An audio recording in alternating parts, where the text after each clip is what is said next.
Tolstoy की एक बहुत ही प्यारी कहानी है। जीवन का सच है उसमें। समझ लिया तो जीवन आसान हो जाएगा। एक आदमी के घर एक सन्यासी मेहमान आया। वो सन्यासी बहुत से देशों की यात्रा कर चुका था। बातचीत करते करते सन्यासी ने उस आदमी से कहा, क्या तुम छोटी मोटी खेती में लगे रहते हो? साइबेरिया की यात्रा पर जब मैं निकला था तो मैंने देखा वहां तो जमीन इतनी सस्ती है कि लगभग मुफ्त ही मिल जाती है। तुम ये जमीन बेच बाच के यहाँ छोड़ छाड़ के साइबेरिया क्यों नहीं चले जाते? वहां तुम्हें इतनी जमीन के बदले हजारों एकड़ जमीन मिल जाएगी। वहां करो खेती बाड़ी। वहां की जमीन बहुत उपजाऊ है और वहां के लोग तो इतने सीधे साधे हैं कि तुम्हें मुफ्त में ही जमीन दे देंगे।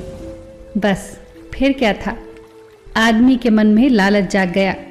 उसने दूसरे ही दिन अपनी सारी जमीन बेच डाली और साइबेरिया की राह पकड़ ली। और जब वो साइबेरिया पहुंचा तो उसे सन्यासी की बात एकदम सच्ची लगी। वहां के लोग तो सच में सीधे साधे थे। उस आदमी ने साइबेरिया के लोगों से कहा कि मैं यहाँ जमीन खरीदने आया हूँ। उन लोगों ने उत्तर दिया, यहाँ जमीन खरीदने का एक ही तरीका है कि जितना पैसा तुम अपने साथ लेकर आए हो वो यहाँ रख दो और कल सुबह सूरज उगने से पहले यहाँ आ जाना। सूरज उगते ही तुम जमीन घेरने के लिए निकल पड़ना और सांझ को सूरज ढलने के साथ तुम यहीं पहुंच जाना जहां से तुमने शुरुआत की है। तुम जितनी जमीन घेर सकते हो घेर लेना। जितना तुम चलते जाओगे उतनी जमीन तुम्हारी होती जाएगी। बस एक बात का ख्याल रखना, सूरज उगने से पहले जहां से शुरू किया है सूरज डूबने से पहले वहीं खत्म करना होगा। रात भर सो नहीं सका वो आदमी। रात भर योजना बनाता रहा कि कितनी जमीन घेरेगा। सूरज निकलते ही वो आदमी भागने लगा। साथ में रोटी भी ले ली, पानी भी ले लिया। सारा गांव इकट्ठा हो गया और वो भागा। सोचा कि चलते चलते खा लेगा, चलते चलते पी लेगा। रुककर खाने का क्या मतलब है, समय खराब होगा। ज्यादा से ज्यादा जमीन जो घेरनी थी। चलना क्या था, बस दौड़ना था। चलने से आधी जमीन घिरेगी और दौड़ने से दुगनी। उसने सोचा कि 12 बजे तक वापसी शुरू कर देगा ताकि सही समय पर वापस पहुंच सके। 12 बज गए, 1 भी बज गया। मीलों चल चुका था। न लालच का अंत हो रहा था, न उपजाऊ जमीन का। सोचा एक ही तो दिन की बात है, आज की ही तो मेहनत है, फिर ज्यादा से ज्यादा जमीन होगी मेरी। न भोजन किया न पानी पिया, बस दौड़ता ही रहा। भोजन करता भी तो कैसे करता, उतनी जमीन का नुकसान जो हो जाता। जीवन भर भोजन ही तो करना है, पानी ही तो पीना है, पीते रहेंगे। उसने खाना फेंक दिया, पानी भी फेंक दिया। हाय रे इंसान की लालसा। 2 भी बज गए।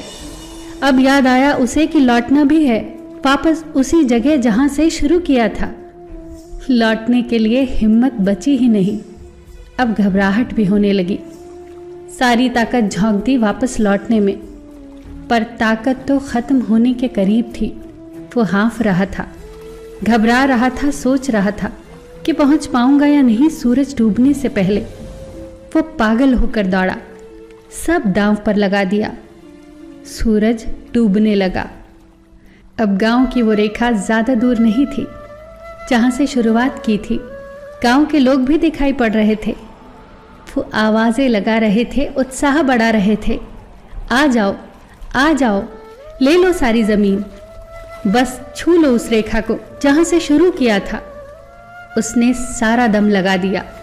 वो भागा, जी जान से भागा। सूरज डूब रहा था। सूरज डूबते डूबते क्षितिज पर आ गया।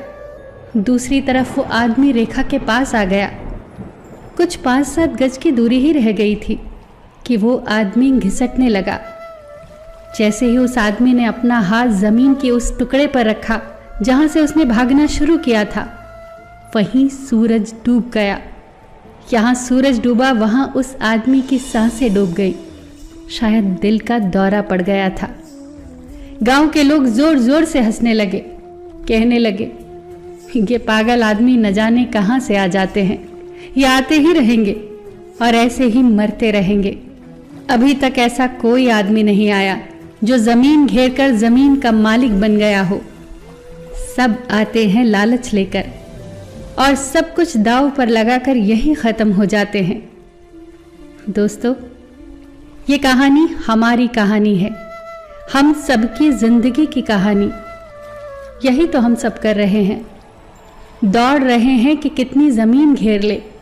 12 भी बज जाते हैं, 2 भी बज जाते हैं, लौटने का समय भी हो जाता है। न भूख की फिक्र है, न प्यास की फिक्र है, जीने का समय ही कहाँ है। पहले ज़मीन तो घेर ले, तिजोरी तो भर ले, बैंक में रुपया तो इकट्ठा कर ले, फिर जी लेंगे, फिर बाद में जी लेंगे। पर कोई जी नहीं पाता।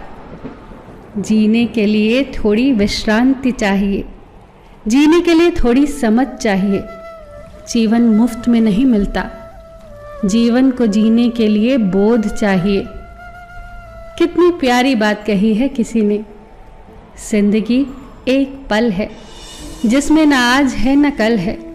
जी लो इसे ये सोचकर कि ये हमारी जिंदगी का सबसे हसीन पल है। फिर मिलेंगे दोस्तों अगली कहानी के साथ। तब तक के लिए अपना ख्याल रखना और हमेशा मुस्कुराते रहना।